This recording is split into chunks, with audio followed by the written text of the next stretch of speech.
Some horror films will do anything to scare an audience, not just the bad ones either. All is fair in love and genre cinema, and even many great horror filmmakers like Scream's Wes Craven or Halloween's John Carpenter aren't above using dirty tricks like jump scares and "he's behind you" moments to spook their viewers. One of horror's longest standing cheap tricks, however, is the undeniably effective gambit of breaking the fourth wall. Nothing is scarier, and occasionally funnier, than when a film acknowledges that it's just a movie, only for its monsters to then threaten the viewers themselves instead of the movie's characters. It can be as small as comparatively subtle as an evil figure turning to stare right into the camera lens, or as dramatic and ambitious as an entirely meta movie which knows it's a movie. But there's one thing which the 10 films listed here have in common. They are all horror films which turned on you, the viewer, and their cameraman, to scare audiences senseless. Also trying to keep found footage cheating to a minimum here, so there's only one film on this list where the director opted to use that cop-out sort of meta framework. But I am Kirsten from WhatCulture Horror, and these are 10 horror movies which broke the fourth wall to scare you. Number 10. The Woman in Black. Released in 2012, The Woman in Black was a terrifying piece of period horror from the thought-to-be defunct British genre stalwart Hammer Studios. Starring Harry Potter himself, Daniel Radcliffe as a grieving father tasked with taking an inventory of a supposedly haunted remote manor, the film's creepy story saw a string of gruesome accidents before local children after the unassuming protagonist's arrival. This bleak flick was a tonal departure from director James Watkins' bloodier previous film, 2008's hoodie horror Eden Lake. However, despite earning a 12 rating in its home country, The Woman in Black managed to be more memorably dark than a lot of gorier entries into the genre. The film's scary simplicity is best epitomized in the closing moments of this chilling horror. Radcliffe's hero may be dead, but he's reunited with his son and wife in the afterlife, so at least it's not totally terrifying. That is, until the eponymous evil turns to face you, the unsuspecting viewer, in the film's unexpected and blood-freezing final shot. Ooh, goosebumps. Number 9. The Tingler.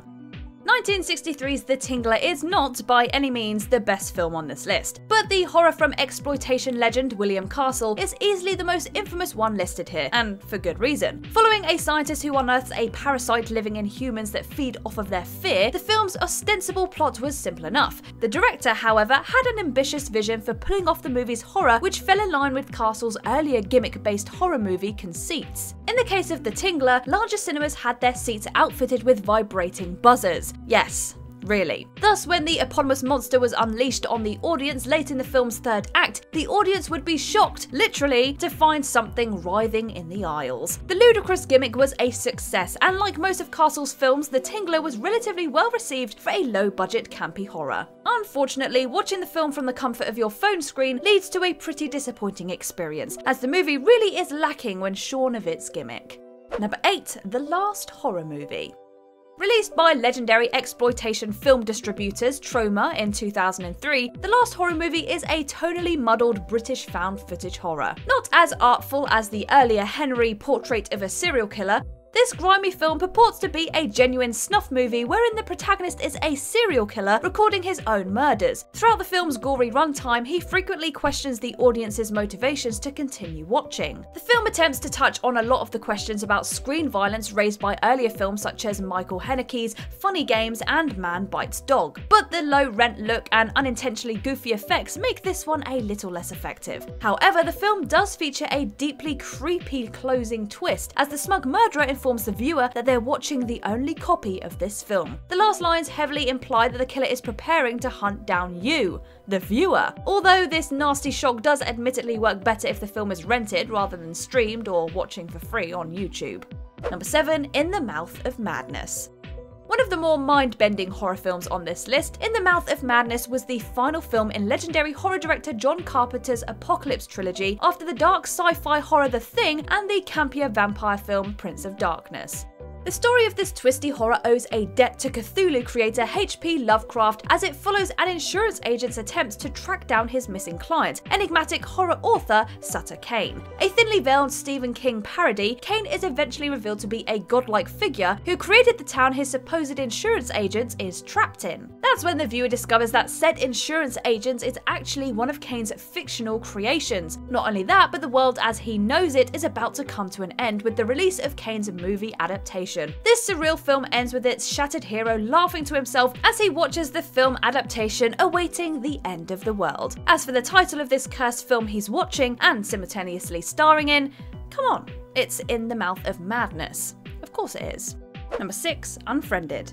Released in 2015, Unfriended was a mean-spirited piece of teen horror from MTV Studios which centered its action around an inventive gimmick. The movie's action unfolded in real time, following the gruesome fates of some unlikable teens as the friend that they bully to death returns from the grave and offed them one by one. Not only this, but the film's action also took place entirely on the screen of one of the characters' laptops. The entire group are on an ill-fated Skype call for most of the film's runtime, meaning the audience only glimpses the gory death scenes via their webcam feeds. This inventive approach elevated an otherwise forgettable teen horror into a darkly funny success, and the film won over fans with a $64 million box office. The ingenious premise was never better used than in the film's closing moments. With everyone else dead, our ostensible heroine finally shuts her laptop, reminding viewers that the entire preceding film has been seen through her eyes. And the fourth wall won't save viewers from the vengeful ghoul who grabs the laptop that this flick is filmed on and attacks its owner in the terrifying last shot. Number 5. The Devil's Chair.